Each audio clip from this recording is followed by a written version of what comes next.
Jouissant d'une situation géographiquement stratégique et naturellement ouverte sur les autres régions frontalières, Goma, chef-lieu du Nord Kivu, effectue ses échanges commerciaux avec l'Afrique de l'Est.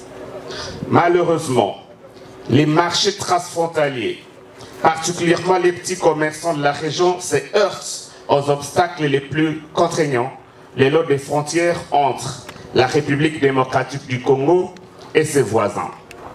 C'est notamment la faiblesse des infrastructures et les tracasseries diverses au niveau des postes frontaliers. Les travaux de construction du poste frontalier de la Petite Barrière vient d'être lancé par le ministre national des Infrastructures, Alexis Guissaro, ce mardi à Goma. Un projet entièrement financé par la Banque mondiale. Il facilitera le commerce frontalier entre la République démocratique du Congo et le Rwanda, a dit le conseil spécial du gouverneur du Nord Kivu en matière des finances. Excellences, Monsieur le ministre d'État, Mesdames et Messieurs, distingués invités. La cérémonie qui nous rassemble ce jour revêt une importance particulière et la ville de Goma ne doit rien au hasard pour bénéficier de ce projet.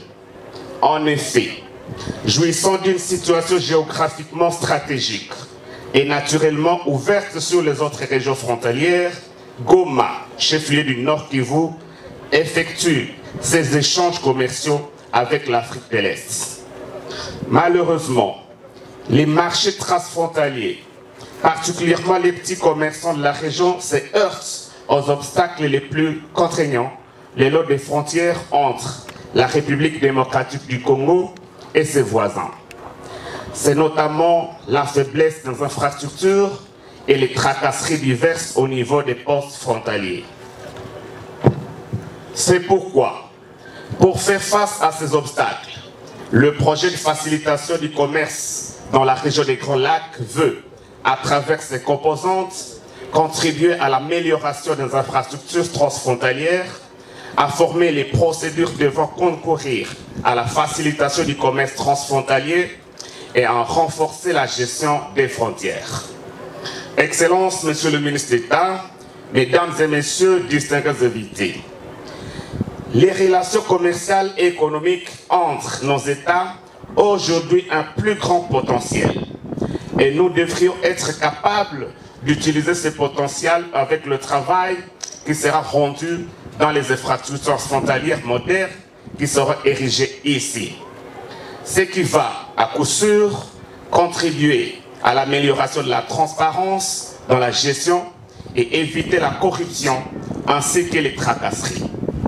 Cette modernisation est donc une nécessité en vue d'adapter nos services à l'évolution de leur activité et de nos relations économiques.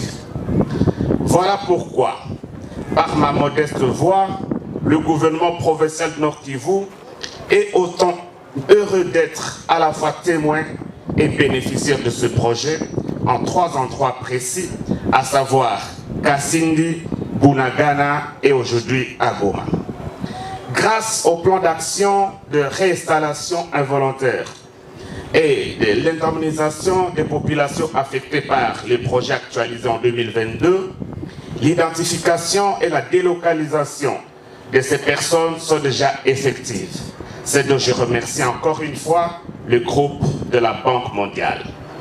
J'ai saisi cette occasion pour remercier la commission de suivi de la mise en œuvre de l'indemnisation des personnes affectées par ce projet qui a depuis février 2023 abattu un travail de titan. Je voudrais également remercier la population affectée par le projet pour son esprit de compréhension et de collaboration à travers le mécanisme de gestion des plaintes qui a été mis sur pied. Excellences, Monsieur le ministre d'État, Mesdames et Messieurs, distingués invités, pendant la durée des travaux, il va certainement s'observer une perturbation du flux à ces portes frontaliers. C'est pourquoi je voudrais à cette occasion, en appeler à la sagesse des agents de l'État qui prestent en ces lieux, ainsi que les petits commerçants qui vont être déstabilisés dans leurs activités. 2.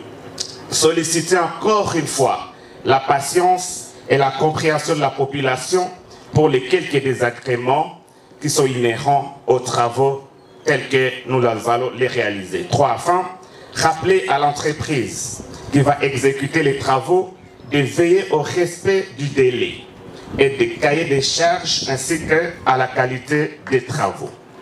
Excellences, Mesdames et Messieurs, distingués invités, comme le projet a aussi l'ambition de contribuer aux efforts de paix et que sa portée va au-delà de nos frontières, tel qu'elle a dit le directeur de la Banque mondiale, cette cérémonie doit être une occasion de rappeler aux uns et aux autres que la région des Grands Lacs n'a pas pour vocation de rester le ventre mou du continent, mais que la région des Grands Lacs a plutôt pour vocation d'être la locomotive du développement.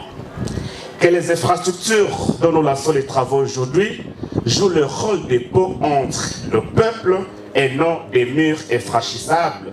Qu'elles soient une opportunité d'intégration et non des confrontations. Dans le contexte concurrentiel de l'économie mondiale, nous devons donc œuvrer à promouvoir des politiques favorables au marché et à l'intégration régionale. Voilà pourquoi je salue les avancées notables réalisées dans le processus de l'opérationnalisation du projet du corridor nord du transport qui devra relier les pays enclavés de l'Ouganda, du Rwanda, du Burundi, de la République démocratique du Congo, avec le port maritime du Kenya de Mombasa. La résilience face à ce genre de défis devrait nous permettre de maîtriser, la stabilité et la paix qui sont des préalables à tout développement de la région. Au-delà des tensions sécuritaires et diplomatiques entre la RDC et le Rwanda, plusieurs Congolais estiment impérieux de renforcer les systèmes de surveillance des frontières entre les deux pays. Deux commerçants à la Petite Barrière pourront, après la matérialisation de ces projets, accéder à des édifices pouvant leur faciliter et limiter les tracasseries.